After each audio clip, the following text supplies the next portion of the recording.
Kunabantu efumaniseka aphuphe esisangoma, aphuphe enyanga abantu, aphuphe ethandazela abantu, aphuphe eselwandle phantsi kwamanzi, aphuphe esehlathini enxibe iimpahla zabogogo, aphuphe eganda imithi, aphuphe enxiba amabhayi abomvu okanye anxibe imibhaco yesiXhosa.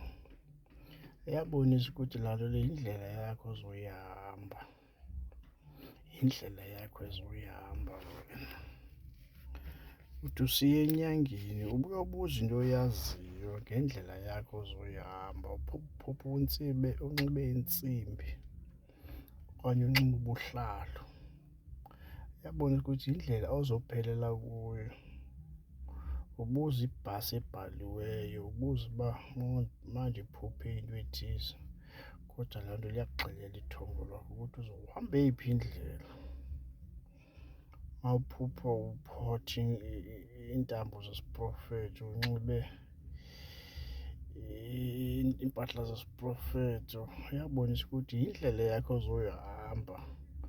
Ungumntu wakomoya, usabuzela ntoni indlela yakho uyixelelwe.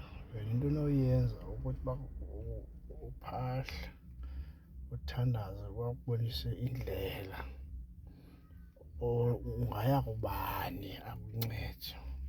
Ubuza nje ibhasi ebhaliweyo mawungumntu womoya, akho nto ungayaziyo. Qha uba umamele intliziyo yakho uba ithini, ungasabi. Intliziyo yakho iyakwazi uphendula, intliziyo yakho iyakwazi ukuchaza iindaba.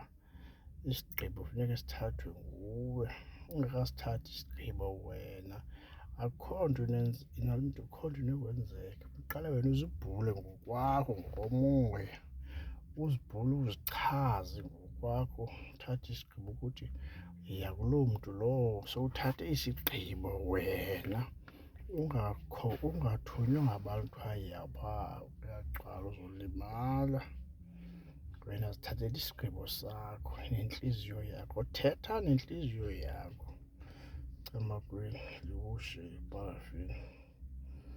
Mawufowuna 073 730 44 24 apha eGugulethu kweleNtlanzi.